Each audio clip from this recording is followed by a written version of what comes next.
I never imagined that booking an Uber after a long, exhausting day would change the course of my life, but sometimes, love finds you in the most unexpected places. I had just walked out of another soul-crushing meeting at my Manhattan office, feeling invisible among high-powered executives who rarely let me speak, despite my position. I opened the Uber app, barely glancing at the driver's name, just needing to escape the stress. A few minutes later, a sleek black Camry pulled up, and the driver stepped out, opening the door for me with a simple, "Afternoon, ma'am," in a voice that felt like warmth in cold chaos. I got in, not knowing his name, not knowing this would be the first of many rides that would lead to something deeper. His name was Daniel, a 29-year-old part-time Uber driver and music teacher who worked at a local community center, teaching piano to underprivileged kids. As he drove me home, we talked about everything: life, traffic, dreams, family, and something in his calm voice and grounded energy felt like peace.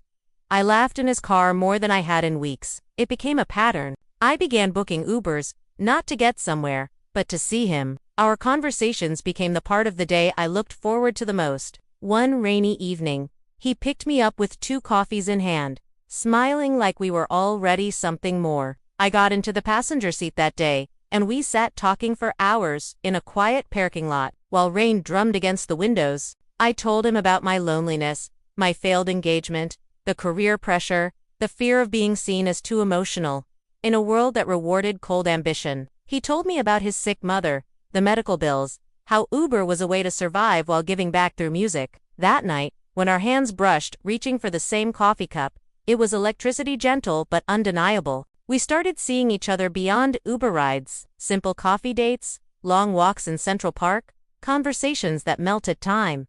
But love isn't always smooth.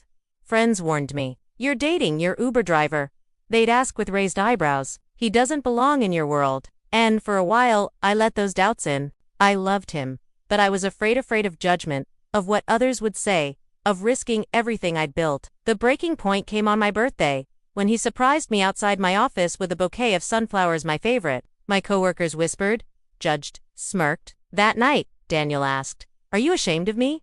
And I had no answer. He walked away, and I let him. I tried moving on. Dated a rich, polished lawyer who looked perfect on paper but didn't truly see me. During a dinner with him, he casually suggested I dye my hair darker to look more professional, and I realized how lost I was without Daniel.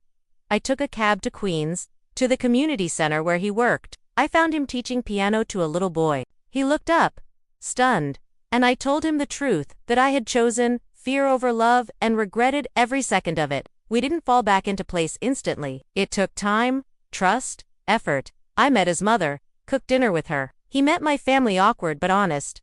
We built something real. He'd still drive Uber sometimes, but now I sat beside him. We'd laugh, share playlists, stop for coffee, or just cruise the city at night like 2 teenagers in love. On our 2nd anniversary, at the same tiny cafe where we once sat through a storm, he handed me a chipped coffee mug. Inside was a small, simple ring. "I can't promise yachts or diamonds," he said, "but I promise coffee in the rain, music in the dark, and love always." Tears streamed down my face as I said yes. We moved into a modest apartment, filled it with music and books and laughter. I still worked my demanding job, but now I had a reason to come home. He still taught piano, and on weekends, we hosted small music nights in the community. We were different, yes, different worlds, backgrounds, incomes, but love, real love, doesn't care about those things. It cares about showing up, listening, holding each other through the chaos. I fell in love with my Uber driver not because he had money or status, but because he had soul,